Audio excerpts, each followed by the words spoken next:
Hello students, welcome to my channel Gyan Ganga. So students, this is our second presentation for the chapter number 3 for class 8 science. So we are going to deal with lesson 3, right? Lesson 3.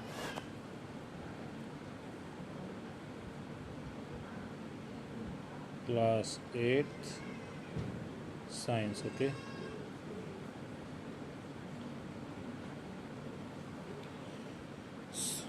तो अब हम बात करेंगे इसमें next topic जो last हमने पढ़ा था। तो स्टूडेंट्स, आपको याद रखना है कि जो भी हम पढ़ रहे हैं उसको अच्छे से समझना है, उसका नोट्स बनाना है आपको, ठीक है। तो चलिए पेज नंबर 35 पर शुरू करते हैं। हम पढ़ रहे थे यहाँ पे पॉलिस्टर एंड एक्रिलिक के बारे में पढ़ रहे थे, ठीक है। तो पॉलिस्टर और एक्रिलिक क्या करता है ये समझना है हमें अब कि क्या इसका यूज़ वगैरह है, ठीक है। तो चलिए शुरू करते हैं। पहला जो टॉपिक दिखा रहा है पेज नंबर 35 पे, वो दिखा रहा है पेट, PET क्या होता है। तो आपको पता होना चाहिए PET एक तरह से एक बहुत ही कॉमन एक पॉलिस्टर है जो यूज़ होता है बॉटल बनाने में, बर्तन वगैरह बनाने में, वायर वगैरह के कवरिंग बनाने में। तो ये सब चीज़ों में यूज़ होता है पेट। ये भी एक बहुत ही कॉमन क्या है, पॉलिस्टर है, आपको ये याद रखना है, ठीक है। और अगर हम पॉलिस्टर की बात करें तो पॉलिस्टर है क्या।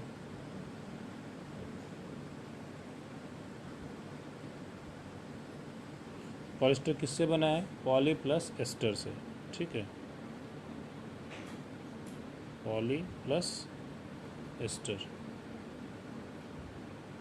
यानी कि एस्टर की बहुत सारी यूनिट्स मिलकर क्या बना देती हैं, पॉलिस्टर बना देती हैं, ठीक है। तो आपको याद रखना है कि एस्टर की बहुत सारी यूनिट्स मिलकर पॉलिस्टर बना देती हैं, ठीक। एक केमिकल है जिसका नाम है एस्टर, ठीक है। ये एक केमिकल है एस्टर, इसकी ढेर सारी यूनिट्स मिलकर के पॉलिस्टर बना देती हैं, ठीक है। इसके बाद बता रहा है कि भाई जो एस्टर होता है ये फ्रूट को अपनी उसकी स्मेल देता है, ठीक है। तो फ्रूट्स को उनकी स्मेल मिलती है, किससे मिलती है, पॉलिस्टर से मिलती है। तो आपको याद रखना है कि फ्रूट्स को उनकी स्मेल किससे मिलती है, पॉलिस्टर से मिलती है, ठीक। तो ये भी आपको याद रखना है। और जैसे पॉलीकॉट हो गया, पॉलीवूल हो गया, टेरिकॉट हो गया, ये सारी चीज़ें बिकती हैं बाज़ार में, ये सभी पॉलिस्टर हैं। तो ये सभी जो है मिक्स करके फाइबर के साथ बनती हैं। जैसे पॉलीकॉट है तो पॉलीकॉट मतलब इसमें पॉलिस्टर और कॉटन दोनों मिक्स होगा। पॉलीवूल है तो पॉलिस्टर और वूल। टेरिकॉट है तो उसमें भी ऐसी सब चीज़ें मिक्स होंगी, ठीक है।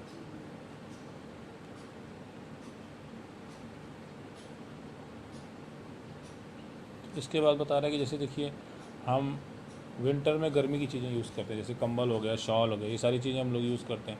लेकिन ये सब नेचुरल वूल से तो नहीं बनती है सारी की सारी। तो जो कुछ सिंथेटिक वूल होता है जिससे बनती हैं, जो ये नेचुरल वूल की तरह लगता है, तो उस फाइबर का नाम क्या है, एक्रिलिक,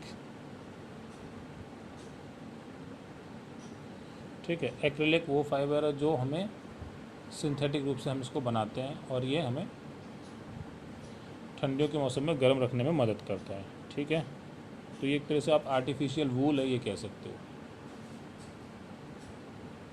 क्योंकि देखिए जो नेचुरल सोर्सेज से वूल मिलता है वो बहुत महंगा होता है, तो उसको हमेशा यूज़ कर पाना बहुत मुश्किल होता है। इसलिए हम इस तरह का सिंथेटिक वूल वगैरह भी बना लेते हैं।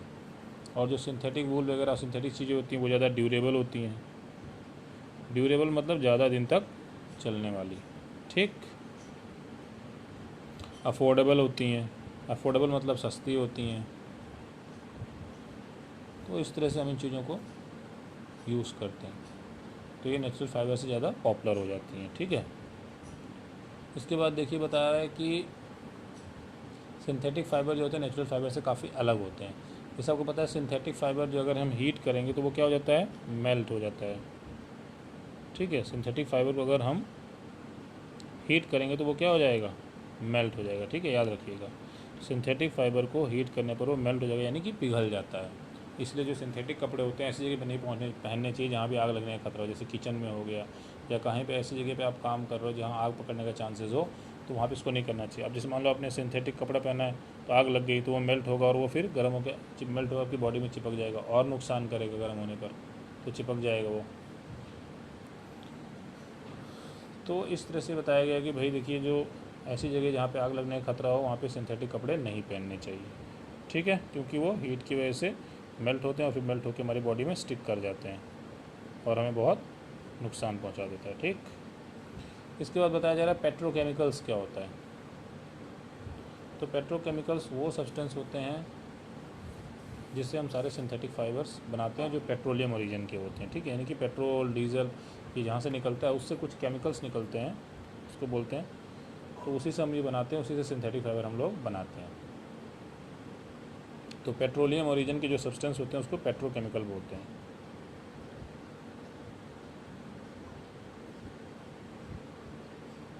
ठीक है, तो पेट्रोकेमिकल का होता है जो पेट्रोलियम ओरिजिन का हो, यानी कि जहाँ से पेट्रोल डीजल ये सब मिलता है, पेट्रोलियम मिलता है, तो पेट्रोलियम से ही कुछ केमिकल्स और भी निकलते हैं जो पेट्रोकेमिकल्स होते हैं, उसी से हम लोग सिंथेटिक फाइबर बनाते हैं। क्या बनाते हैं, सिंथेटिक फाइबर।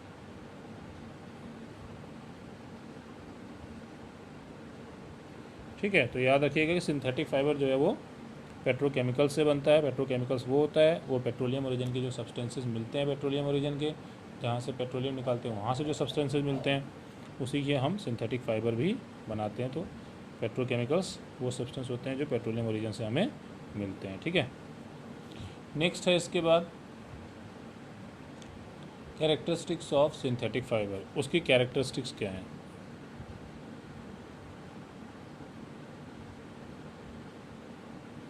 मतलब उसकी खूबियाँ क्या क्या हैं। तो क्या क्या खूबियाँ हैं आपको पता है, बहुत सारी खूबियाँ हैं। जैसे ये बहुत जल्दी सूख जाते हैं, बहुत ज़्यादा चलते हैं, खर्चीले कम होते हैं, बहुत आसानी से मिल जाते हैं, आसानी से मेंटेन कर सकते हैं। तो ये क्या है, चीप है। ठीक है, इजीली अवेलेबल है।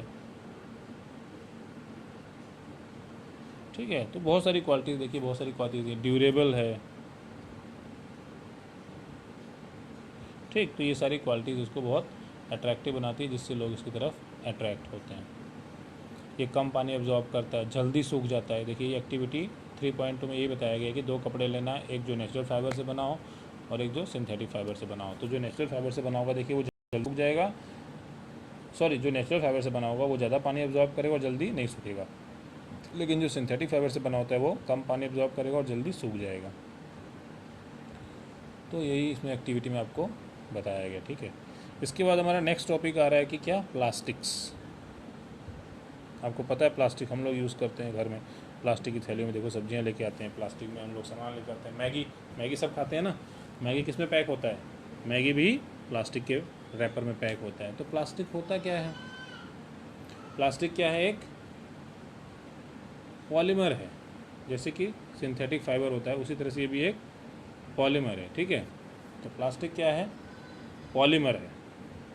Plastic is also a polymer. Plastic भी एक पॉलीमर है सिंथेटिक फाइबर की तरह।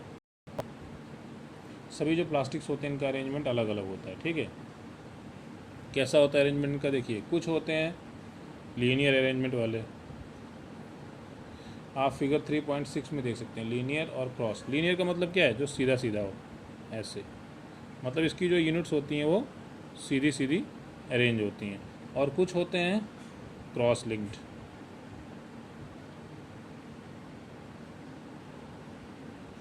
क्रॉस लिंक में क्या होगा, ऐसे ऐसे ऐसे ऐसे भी होंगे लिंक, और एक और लाइन होगी, तो ये आपस में ऐसे ऐसे भी लिंक होंगे और ऐसे ऐसे भी लिंक होंगे और ऐसे ऐसे भी लिंक होंगे। ठीक है, यानी कि इसमें जैसे एक लाइन है तो इसमें क्या होगी, 2-3 लाइन होगी, इसके नीचे भी एक और लाइन ऐसे ऐसे आ जाएगी। तो लीनियर मतलब सीधा सीधा, क्रॉस लिंक मतलब चेंज जैसा ऐसे ऐसे ऊपर नीचे पूरा, मतलब ढेर सारे, किताब में साफ साफ बना हुआ है। तो 2 तरह से प्लास्टिक का अरेंजमेंट हो सकता है। ठीक, तो आपको पता है कि दो तरह के अरेंजमेंट है, लीनियर और क्रॉस लिंक्ड। इसके बाद नेक्स्ट टॉपिक बता रहे हैं कि जो प्लास्टिक के जो आर्टिकल्स बनते हैं, प्लास्टिक की जो चीज़ें बनती हैं, बहुत सारे शेप साइज में आसानी से बनाई जा सकती हैं। ठीक है, प्लास्टिक क्या है, ईजिली उसको मोल्ड किया जा सकता है, किसी भी शेप में दिया जा सकता है, उसको कोई भी शेप आसानी से दे सकते हैं। प्लास्टिक से हम कोई भी शेप आसानी से दे सकते हैं, रिसाइकल कर सकते हैं, रीयूज़ कर सकते हैं, कलर कर सकते हैं, मेल्ट कर सकते हैं, रोल कर सकते हैं, शीट में वायर्स बना सकते हैं। तो इसलिए प्लास्टिक का बहुत ज़्यादा यूज़ है, वैरायटी ऑफ यूज़। ठीक है, तो क्या है, वैरायटी ऑफ यूज़ है। ठीक, तो प्लास्टिक को हम मोल्ड कर सकते हैं, रिसाइकिल कर सकते हैं, रीयूज़ कर सकते हैं। जैसे मान लो प्लास्टिक का कोई सामान एक बार ख़राब हो गया तो उसको हम कबाड़ी वाले को बेच देते हैं, कबाड़ी वाला उसको ले जाता है, फिर वो फैक्ट्री में वहाँ पहुँचाता है, तो वो दोबारा रिसाइकिल होकर उसी पुराने प्लास्टिक से नया चीज़ बन जाता है। ठीक है, तो ये हो गया प्लास्टिक के बारे में। अब जैसे आपको पता है पॉलीथीन हम लोग यूज़ करते हैं, जैसे मैगी पैक होता है, पॉलीथीन में देखिए कोई भी कपड़ा लेके आते हैं, पॉलीथीन में देखिए आजकल बहुत जगह बैन कर दिया पॉलीथीन इसीलिए। तो जैसे जैसे मैगी पैक होता है, कुरकुरे पैक होके आता है, जिसमें चिप्स पैक होता है, अंकल चिप्स, लेज़, ये सब किसमें पैक होके आता है, पॉलीथीन में। तो पॉलीथीन में पैक होके आता है। पॉलीथीन क्या होता है ये जानिए आप। पॉलीथीन क्या होता है, पॉलीथीन जो है ये भी एक प्लास्टिक है। ठीक है, पॉलीथीन भी क्या है, एक प्लास्टिक है। पॉलीथीन भी एक प्लास्टिक है जो किससे बना है, POLY, पॉली प्लस इथीन। तो बहुत सारी इथीन यूनिट्स बन के पॉलीथीन बनाती हैं। तो बहुत सारी जो इथीन की यूनिट्स होती हैं ये मिल के पॉलीथीन बनाती हैं, ये केमिकल है। ठीक है, इसका यूज़ होता है बहुत सारी पॉलीथीन बैग्स बनाने में, जिसमें हम सब्जियां वगैरह लाते हैं। पता है आपको, मैगी पैक होता है, कुरकुरे, लेब्स, चिप्स, सब कुछ पैक होता है। ठीक है, अब आपने एक चीज़ और नोटिस किया होगा कि देखिए जो कुछ प्लास्टिक के आइटम होते हैं वो आसानी से मुड़ जाते हैं, आसानी से उसको फोल्ड कर सकते हैं, आसानी से उसको पिघला सकते हैं, आसानी से हम उसको हीट करके उसका फॉर्म चेंज कर सकते हैं। जो आसानी से मतलब पिघल जाते हैं, हीट करने पर उनका चेंज हो जाता है शेप। उसको किस तरह का प्लास्टिक बोलते हैं, थर्मोप्लास्टिक।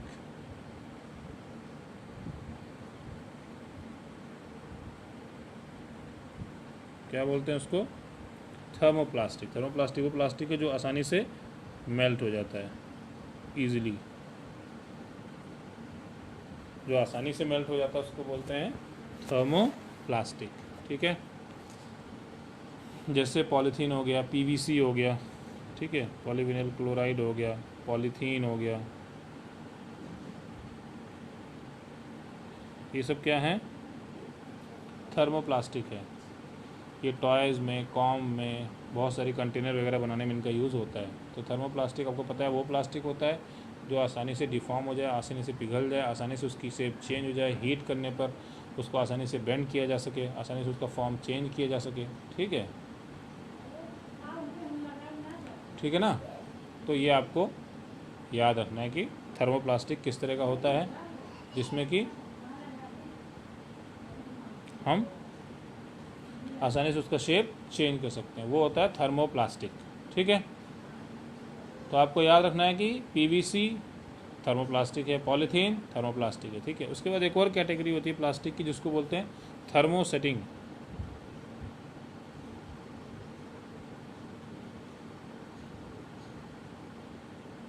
थर्मोसेटिंग वो प्लास्टिक होता है इसको हीटिंग से सॉफ्ट नहीं किया जा सकता। मतलब इसको जैसे एक बार कोई शेप दे दिया तो उसको हीट से हम सॉफ्ट नहीं कर सकते, हीट से इसका शेप जल्दी हम चेंज नहीं कर सकते, बहुत ज़्यादा हीट और ये एब्जॉर्ब कर लेता है। तो यानी कि ये हीट से मेल्ट नहीं होता है। Do not melt with heat, do not melt easily. ठीक है, तो ये ऐसा प्लास्टिक है जो इजीली मेल्ट नहीं होता, बहुत ज़्यादा हीट मान लो चाहिए होती होगी तभी मेल्ट होता होगा। ठीक है, तो मतलब जो बहुत कम हीट से आसानी से मेल्ट नहीं होता है, जो नॉर्मली हीट से मेल्ट नहीं होता, उसको बोलते हैं थर्मोसेटिंग प्लास्टिक। इसको अगर एक बार कोई शेप दे दिया प्लास्टिक को तो जल्दी इसका शेप वेप चेंज नहीं होता है। ठीक है, तो ये आपको याद रखना है। ये हो गया थर्मोसेटिंग प्लास्टिक। जैसे इसका एग्जाम्पल कौन कौन सा है, इसका एग्जाम्पल है मेलामाइन और बेकलाइट, याद रखिएगा।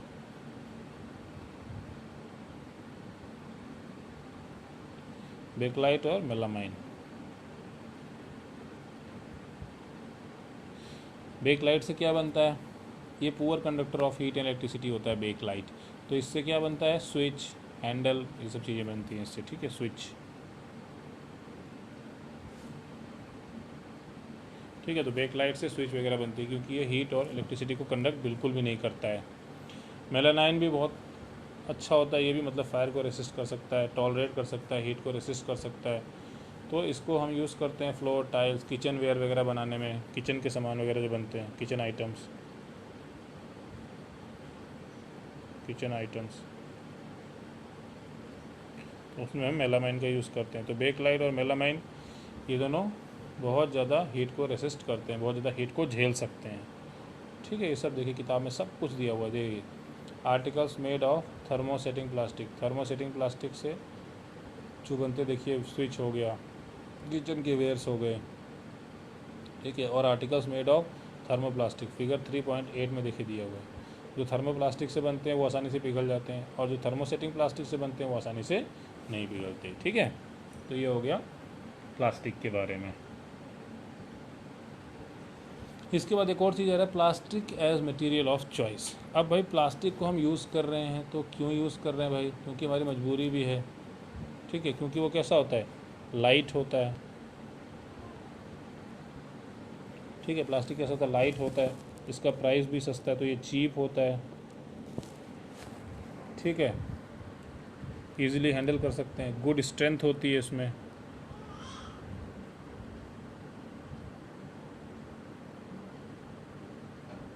ठीक है। तो लाइट होता है, चीप होता है, गुड स्ट्रेंथ होती है, ईजिली अवेलेबल होता है, तो इसलिए प्लास्टिक यूज़ करना हमारी मजबूरी है। तो मेटल बहुत महंगे होते हैं, तो इसका कार में, एयरक्राफ्ट में, स्पेस क्राफ्ट में, सब जगह यूज़ होता है। कहाँ कहाँ होता है? कार में, एयरक्राफ्ट में, ठीक है, स्पेस क्राफ्ट में। तो प्लास्टिक बहुत ज़्यादा यूज़फुल है, इसलिए देखिए हर जगह इसकी डिमांड बढ़ गई है और उसका यूज़ हो रहा है, ठीक है। फर्नीचर, स्लीपर्स, डेकोरेशन, जितने भी पीसेस होते हैं देखिए सब कुछ प्लास्टिक का बना होता है। तो प्लास्टिक की कुछ क्वालिटीज़ हैं जो उसको ऐसा यूज़ करने में हमें मजबूर कर रही हैं। पहली क्वालिटी क्या है? Plastic is non reactive. Plastic कैसा होता है? Non reactive.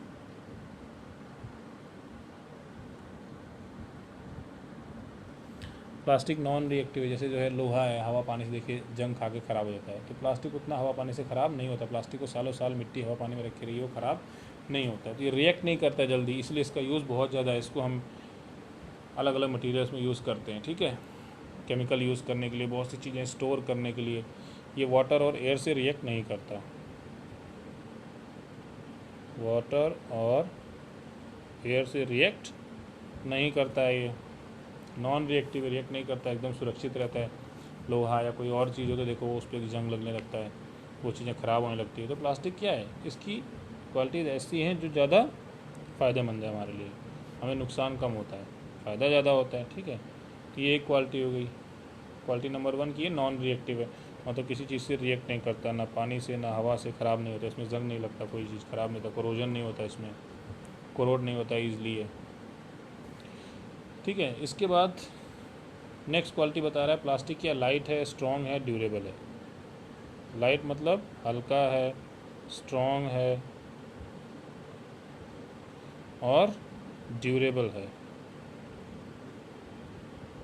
हल्का है, मजबूत है और काफ़ी समय तक चलने वाला है, तो इसलिए भी प्लास्टिक का यूज़ बढ़ते जा रहा है। बकेट वगैरह देखिए आजकल, हल्की हल्की बकेट है, मग है, घर में जितने भी कॉमन चीज़ें सब देखो प्लास्टिक की बनी होती हैं, ठीक है। और ये सस्ता भी है, चीप भी है। तो इतनी सारी देखिए क्वालिटीज़ प्लास्टिक में है, इसीलिए सब लोग प्लास्टिक की तरफ भाग रहे हैं, इसलिए प्लास्टिक की डिमांड ज़्यादा हो रही है। स्ट्रॉन्ग है, लाइट है, ड्यूरेबल है। ड्यूरेबल मतलब बहुत समय तक चलता है, जल्दी ख़राब नहीं होता है, सालों साल चलता रहता है, तो इसलिए प्लास्टिक की डिमांड बढ़ रही है। तो स्टूडेंट्स इस तरह से हमने आज भी अपने 3 पेज कंप्लीट किए हैं, पेज नंबर 35, 36 और 37, ठीक है। तो ये आज के लिए इतना ही लेक्चर होगा। इसके बाद 2 पेज बच्चे हैं, वो कल हम कंप्लीट करेंगे। इसके बाद हमारा लेक्शन ख़त्म हो जाएगा। और आपको एक लिए एक होमवर्क ये है कि स्टूडेंट्स आप क्या करते हैं, पूरा सब कर लेते हैं। नहीं, जितना पढ़ाया है उतना ही करिए, समझ समझ के करिए, पढ़ पढ़ के समझ समझ के करिए। फिर आपका टेस्ट भी होगा, और जितना मैंने पढ़ाया है इसी के बेसिस पे उतना ही करिए। हाँ, चीटिंग मत करना। चलो मान लीजिए आपने थोड़ा एडवांस में अगर इस चैप्टर में पढ़ा रहा हूँ इसी को कर लिया तो ठीक है, अच्छी बात है, लेकिन वो चीटिंग नहीं करना है, पूरा समझ के करना है। जहाँ से भी करना है, जैसे भी लिखना है, पूरा समझ के करना है। जो चीज़ ना समझ में आए आपको पूछना है, ठीक है। तो स्टूडेंट्स, जो भी चीज़ ना समझ में आए पूछना है। अब इसके बेसिस पे आप एक्सरसाइज करनी है। एक्सरसाइज में आपको देखो 15 क्वेश्चन दिए, तो इसमें जो आप कर सकते हैं वो करिए, जो नहीं कर सकते इंटरनेट पे, गूगल पे, यूट्यूब पे सर्च करिए, उसको पढ़िए, समझिए, फिर लिखिए। जो चीज़ ना समझ में आए वो मुझसे आप पूछिए। किसी को नहीं समझ में आएगा तो बताना। और देखिए ग्रुप में बच्चे सब कुछ शेयर करते रहते हैं, तो वहाँ से आप लेके वहाँ से भी आप कर सकते हैं, कर लीजिए। लेकिन मेन चीज़ है समझना। सबसे जो मेन चीज़ है स्टूडेंट्स, वो है कि आपको समझना जरूरी है। कहीं से भी आपने लिख लिया, ठीक है, मान लो मैंने ही आपको लिखा दिया या मैं ही आपको लिख के सब कुछ भेज दे रहा हूँ क्वेश्चन आंसर, उसका कोई मतलब नहीं है जब तक आप सब कुछ समझेंगे नहीं। क्वेश्चन को समझना है, आंसर को समझना है। क्वेश्चन आंसर से ज़्यादा इंपॉर्टेंट है पूरे लेसन को समझना है। अगर आपने पूरा लेसन समझ लिया तो सारी प्रॉब्लम खत्म हो जाएगी। पूरा लेसन आपने अच्छे से समझ लिया तो कोई क्वेश्चन ऐसा नहीं है जो आप नहीं कर पाएंगे। बस आपको ये ध्यान रखना है कि पूरा लेसन समझना है आपको, ठीक है। पूरा लेसन समझ लेंगे तो क्वेश्चन आंसर आपके एकदम हलवा हो जाएगा। तो स्टूडेंट्स, ये प्रेजेंटेशन यहीं ख़त्म करते हैं, मिलेंगे नेक्स्ट प्रेजेंटेशन में। Thank you.